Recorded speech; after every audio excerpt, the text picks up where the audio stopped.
Berita baik. Saya sedang bercuti. Pagi ini saya lambat dan bos saya juga datang lambat. Saya mungkin diterima bekerja. Itu berita baik. Tak, saya tak ada. Awaklah dulu. Awak ada berita baik. Saya ada banyak berita buruk baru-baru ini. Saya dinaikkan pangkat menjadi pengurus. Yeay! Kawan berkahwin. Abang saya diterima ke universiti. Saya agak lantang. Saya akan jerit kepada semua orang. Facebook, Twitter. Ya, tapi saya jarang berkongsi berita melainkan diminta. Ya Tuhan, cuba teka. Begitu. Saya kirim pesanan kepada semua kenalan saya. Biasanya makanan bagi kawan. Supaya dapat meraihkan bersama, kan? Ya.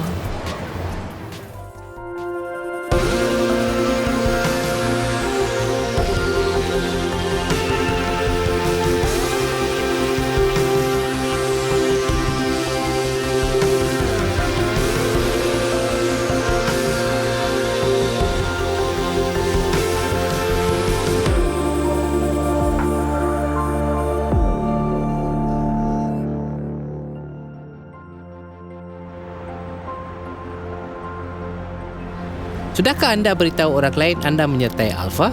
Mungkin anda berfikir, saya belum sedia kerana saya sendiri pun tak pasti. Atau anda berfikir, saya mulai mengalami sesuatu. Jika orang bertanya anda tentangnya, apa jawapan anda? Apa penjelasan anda? Mengapa anda ingin melakukannya? Kadang-kadang saya sendiri hadapinya. Payah bagi saya memberitahu orang saya pergi ke gereja. Kadang-kadang saya malu mengongsikan iman saya. Entah kenapa, saya bimbang orang berfikir saya pelik. Kadang-kadang orang mengelabah apabila anda bercakap tentang kepercayaan. Saya yakin tentang apa yang saya percayai. Mengapa saya takut? Mengapa saya sukar memberitahu orang lain? Sebelum saya menjadi Kristian, saya kerap berasa jengkel dengan orang Kristian yang ingin mengongsikan iman mereka. Seolah-olah mereka hendak mengkristiankan saya. Saya seorang atheist. Saya tak cuba menjadikan orang lain atheist. Saya tak faham mengapa mereka tak boleh berdiam saja. Ada orang kata, bukankah iman hal peribadi? Bukankah orang Kristian terbaik adalah mereka yang menaati iman tetapi tak bercakap tentangnya? Semua orang ada Pakcik Norman, iaitu orang Kristian yang sempurna, tapi tak bercakap tentang imannya. Persoalannya, bagaimana Pakcik Norman menjadi Kristian? Pasti ada orang yang memberitahunya. Jika orang Kristian terawal tak bercakap tentang iman mereka, kita tak mungkin mendengarnya.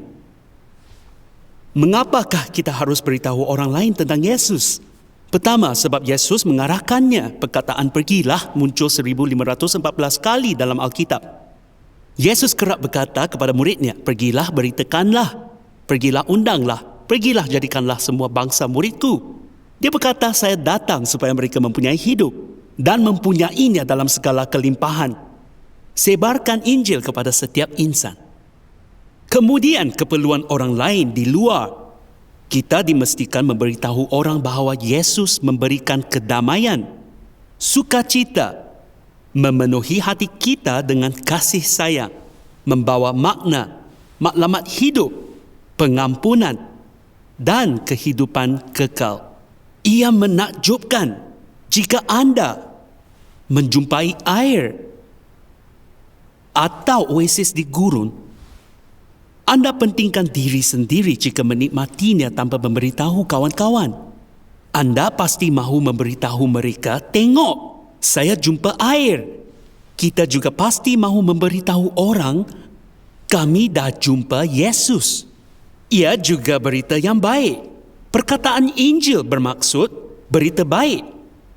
Apabila anda mendengarnya, anda pasti memberitahu orang lain. Berita baik tersebar pantas. Saya ingat tugas awak ialah menelefon orang apabila Henry dilahirkan. Saya dah berikan senarai orang untuk dihubungi. Awak berikan saya senarai 10 orang, kan? Kini kita gunakan Facebook. Pada waktu itu, kita gunakan pondok telefon yang memerlukan Wang? shilling 10 sen untuk membuat panggilan. Ia lebih rumit. Saya pun pergi membuat panggilan. Orang pertama yang saya panggil ialah Ibu Pipa. Saya menelefonnya dan berkata berita baik, kami mendapat anak lelaki. Adakah beratnya 12 pound 6 ounce? 79. Apa-apa sajalah. Orang kedua dalam senarai itu ialah ibu saya. Saya hubungi ibu saya, taliannya sibuk. Jadi saya teruskan kepada kakak Pipa. Dan dia kata, "Oh, saya tak dengar tentang bayi anda, Henry." Peliknya. Kemudian dia kata, "Ibu saya baru hubungi saya." Saya hubungi orang seterusnya dan dia kata, "Oh, Tanya, saya dengar awak dapat anak lelaki." Saya telefon orang seterusnya. Mereka semua telah saling berhubung. Akhirnya saya dapat hubungi ibuku. Katanya dia sudah tahu daripada Ibu Pipa. Ibu Pipa telah menghubunginya sebab itulah taliannya sibuk. Saya tak perlu beritahu Ibu Pipa. Awak harus beritahu orang. Ya semula jadi untuk Nia. Berita baik tersebar pantas. Anda pasti ingin menyebarkan berita baik. Dia pun menyebarkannya. Apabila saya menemui Yesus, saya mahu memberitahu orang lain. Itu ialah tindakan yang normal. Tetapi cara saya melakukannya tidaklah selalu sensitif.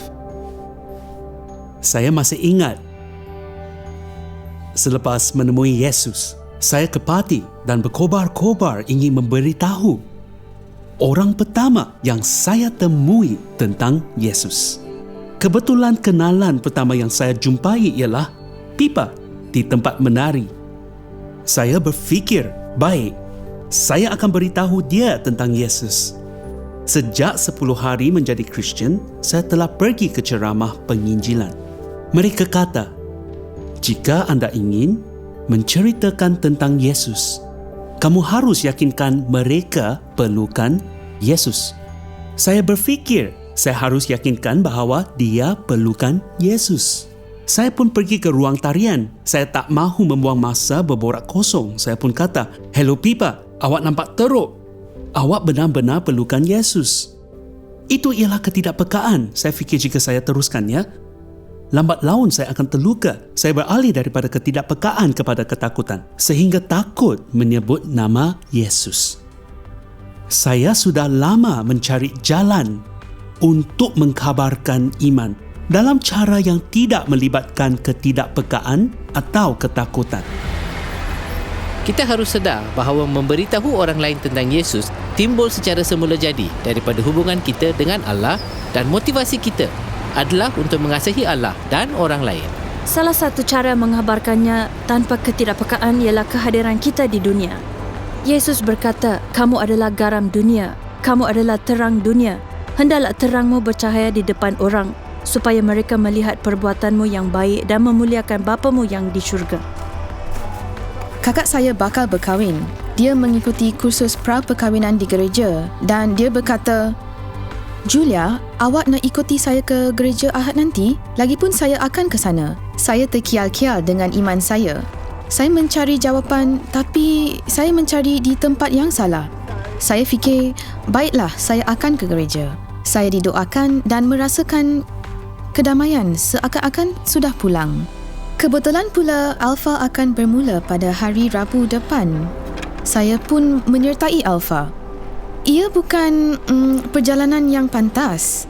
Ia membina semula iman saya minggu demi minggu.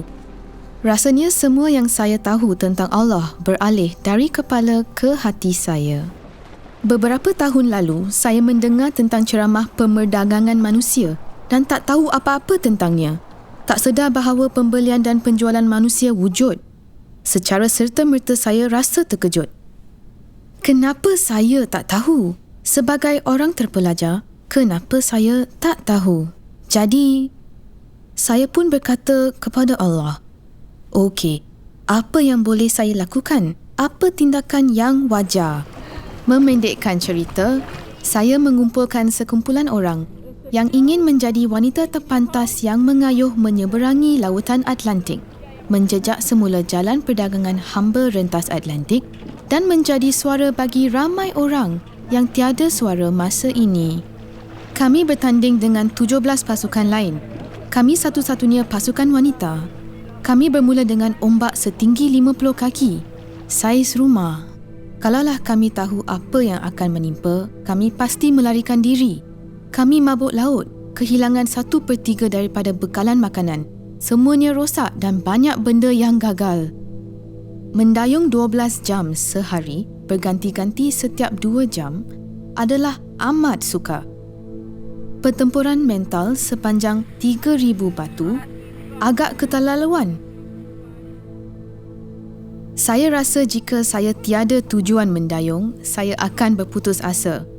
Ini bukan sekadar mendayung. Ini ialah satu komitmen hidup. Ia maraton dan bukannya lari pecut. Ada jatuh dan bangunnya. Saya kerap diingatkan tentang William Wilberforce, wira saya, yang tak berputus asa selama 45 tahun. Dia bertekun meskipun menghadapi banyak kegagalan dan cabaran. Sehinggalah 3 hari sebelum kematiannya, ketika itulah rang Undang-Undang Pemansuhan Perdagangan Abdi diluluskan Parlimen. Setiap kali saya dikuasai emosi, saya fikirkan kedapahan dan kecekalannya. Banyak yang kita boleh pelajari daripada teladannya. Saya rasa saya telah memupuk sedikit sifat itu sewaktu berada di lautan. Daripada aktiviti mendayung ini, kami menubuhkan Sport for Freedom, iaitu kebajikan yang membantu memulihkan orang yang terselamat daripada perdagangan manusia di UK. Kami mampu mengubah hidup orang melalui pekerjaan kami. Kita sentiasa dengar, kita tak boleh lakukan semuanya. Lihat apa yang kita mampu lakukan. Ayuh lakukan yang termampu. Bersama-sama, kami mampu melakukan perbezaan.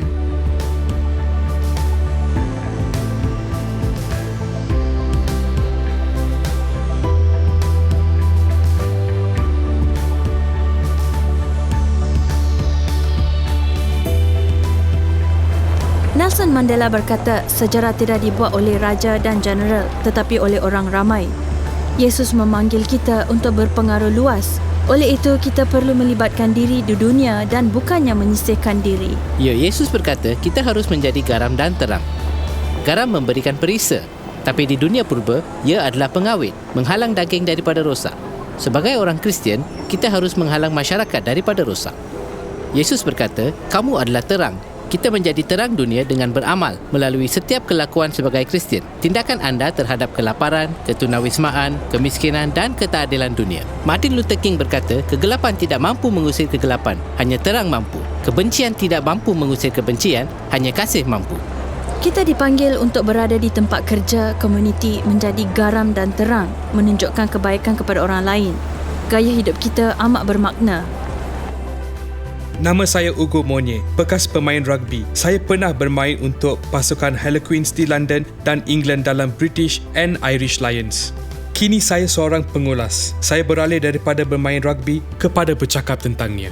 Sama ada bersosial, berkawan, memulakan pekerjaan baru, menjadi pemain rugby profesional, saya terlalu hebat untuk ke gereja. Itu bukan keutamaan hidup saya.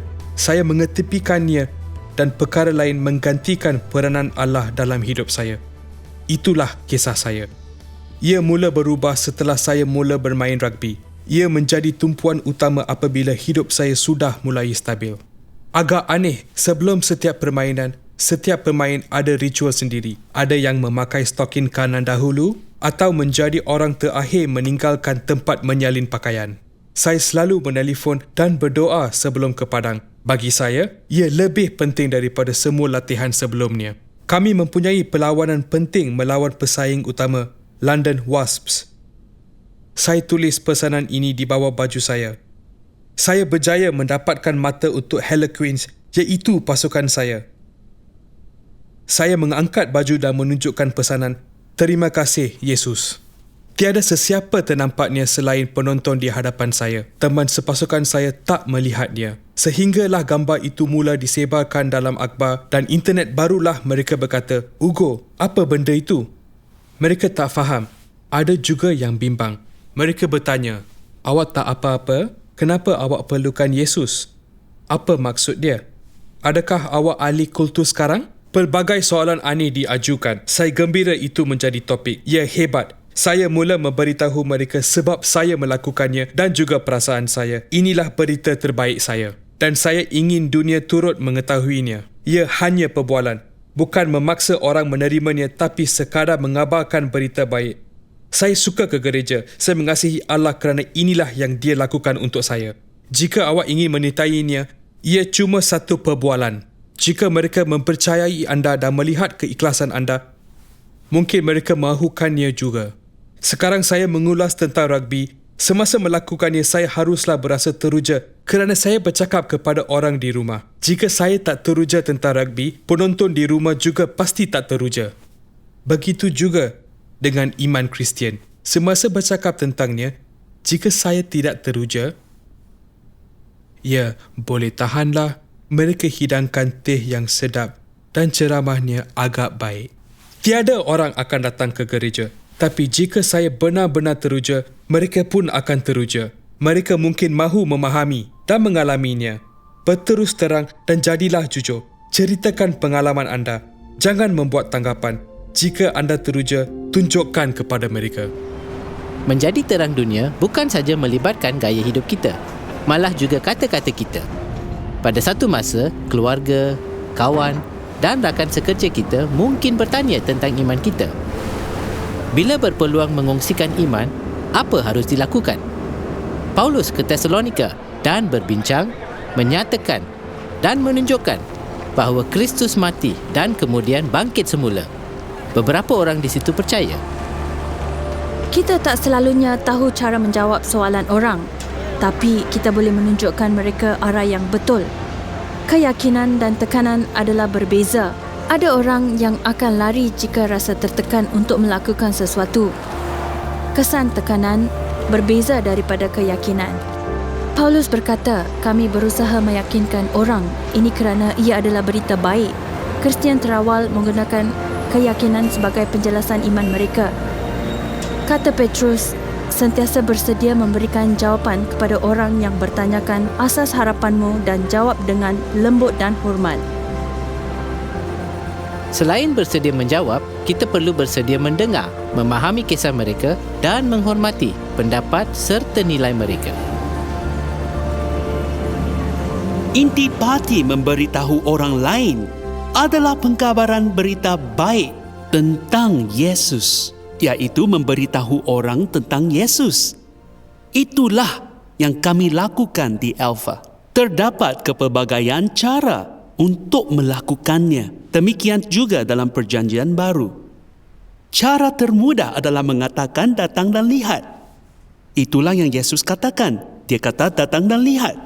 Mereka datang dan melihat. Kemudian memberitahu kawan mereka datang dan lihat.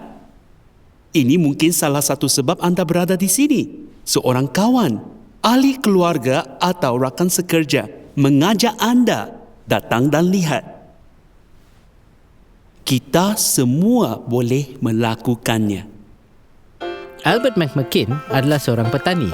Sewaktu berusia 24 tahun, Albert mempercayai Yesus di sebuah gereja berdekatan.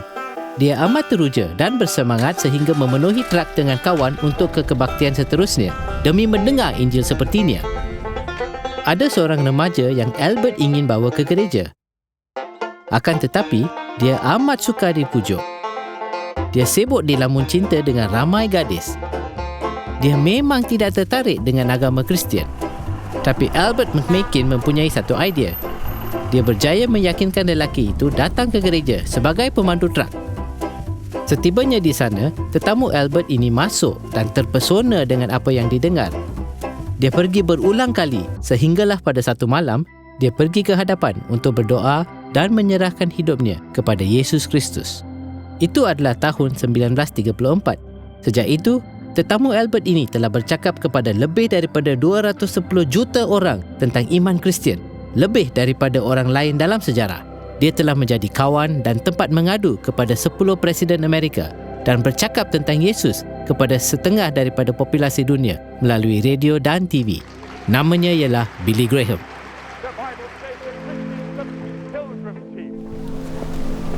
Kita semua tak mungkin menjadi seperti Billy Graham, tapi kita boleh menjadi seperti Albert McMakin, membawa kawan kita kepada Yesus. Cara paling berkuasa adalah mengongsikan kisah kita. Itulah yang dilakukan oleh Rasul Paulus. Dia mengongsikan kisahnya berulang kali. Saya begini sebelumnya, saya menemui Yesus. Inilah yang saya lakukan sekarang. Apabila seorang buta disembuhkan oleh Yesus, ramai orang menyoalnya, termasuk orang Farisi yang memeriksa dan cuba memerangkapnya. Orang buta itu tidak tahu cara menjawab. Jawabnya, tetapi satu hal aku tahu, iaitu bahawa aku tadinya buta dan sekarang dapat melihat. Ia suka disangkal, orang dapat mempertikaikan dakwaan agama Kristian tapi tak dapat mempertikaikan cerita anda. Dalam Perjanjian Baru, pengkabaran Injil kerap diiringi demonstrasi kuasa Allah. Paulus menulis, Injil yang dikabarkan bukan kata-kata saja, tapi dengan kuasa, Roh Kudus dan keyakinan kukuh. Ini bukan sekadar kata-kata atau perdebatan intelektual, tapi tentang pengalaman Roh Kudus. Ini memang benar bagi saya apabila saya mengalami kuasa Roh Kudus pertama kalinya. Saya mengalami hal yang dinyatakan Paulus dalam Roma 5:5. Kasih Allah telah dicurahkan di dalam hati kita oleh Roh Kudus yang telah dikurniakan kepada kita. Kita tak mampu mengubah hati orang, hanya Allah dapat melakukannya. Doa amat penting sewaktu kita memberitahu orang lain. Paulus menulis dalam suratnya kepada orang Roma, keinginan hatiku dan doaku kepada Allah ialah supaya mereka diselamatkan. Ramai orang dapati apabila mereka mempercayai Kristus, mereka telah didoakan, mungkin oleh ahli keluarga, ibu bapa pembaptisan atau kawan. Perkara terbaik yang dapat anda lakukan adalah berdoa untuk keluarga dan kenalan anda. Teruskan saja. Sepanjang hayat ini, kita percaya bahawa Allah akan bekerja dalam kehidupan mereka. Dulu ibu bapa saya kerap bertengkar dan saya berasa sedih. Saya sentiasa mendoakan mereka. Saya pernah menanya Allah, mengapa ia mengambil masa yang lama? Saya menyertai persekutuan doa di tempat kerja dan seorang kawan saya bertanya, awak nak membantu dalam workplace Alpha? Saya kata, oh, saya tak pernah cuba Alpha. Ramai ahli kumpulan kecil datang membantu. Salah seorangnya ialah Nick. Saya menjemput ibu saya dan saya berdoakan dia datang. Dan dia datang. Dia betul-betul berubah. Melihat perubahannya dari dulu hingga sekarang, ia memang satu perubahan besar. Kami juga menjemput sepupu saya. Dia menolak kami pertama kalinya. Katanya, hal agama tak sesuai untuk saya. Saya dan ibu berdoa bersama untuknya. Minggu seterusnya, dia pun datang dan kami amat teruja. Dia menerima Kristus pada malam itu. Ya, ia berubah daripada keberatan kepada tidak dapat mengelaknya sekarang. Dia sentiasa ada di sana. Memang kisah yang menakjubkan. Ya, kami juga menjemput bapa pembaptisan saya. Dia mahu menerima Kristus sebagai penyelamatnya ketika itu. Tapi pada musim Alpha itu, bapa saya enggan datang. Saya menjemputnya ke pertemuan semula Alpha. Saya beritahu dia, saya akan berucap, boleh datang melihat saya? Dia pun bersetuju. Apabila dia datang, dia amat menyukainya. Dia suka suasananya dan kerana orang tak memaksanya untuk percaya. Selepas itu, saya menjemputnya ke musim Alpha seterusnya. Dia datang dan ia pengalaman yang menakjubkan baginya. Dia gemar menyertai Alpha dan mengungsikan berita baik itu dengan orang lain. Dia menyertai Alpha seterusnya sebagai pembantu. Selepas itu, dia mulai memimpin. Dia memimpin 2 kali dan menganjurkan Alpha dengan ibu saya di gereja yang lain. Itu ialah perkara terbaik yang pernah saya lakukan dan alami, iaitu menerima Kristus. Tapi jika tiada orang memberitahu saya tak mungkin tahu. Sebab itulah ia penting untuk memberitahu orang lain, kerana ia memberikan mereka peluang untuk memilih. Saya akan sentiasa ingat bagaimana keluarga dan sanak saudara saya berubah. Setelah melihatnya, saya akan terus memberitahu orang lain. Kita berdoa untuk orang lain dan diri kita. Anda mungkin menghadapi tentangan. Anda mungkin tidak berdepan penganiayaan fizikal seperti orang di tempat lain dan orang Kristian awal. Orang mungkin ketawakan dan mengejek anda. Sewaktu orang Kristian terawal berdepan penganiayaan, mereka berdoa untuk keberanian. Saya mendorong anda untuk tidak berputus asa. Pesanan Yesus adalah penting. Teruslah memberitahu orang lain. Saya dengar tentang seorang lelaki hampir mati di parit pelindung semasa Perang Dunia Kedua. Kawannya berkata, "Ada apa-apa yang boleh saya lakukan?" Lelaki itu menjawab, "Tiada apa-apa, saya tahu saya akan mati." Kawannya bertanya, "Ada pesanan yang boleh saya bawa ke England?" Lelaki itu menjawab, "Ya, tolong sampaikan pesanan kepada lelaki di alamat ini. Inilah pesanannya, beritahu dia. Didikannya sewaktu saya masih kecil, membantu ketika saya nazak." Kembalinya ke England, kawannya ke alamat itu dan mengatakan, didikannya kepada askar itu sewaktu dia masih kecil membantu dia di akhir hayatnya.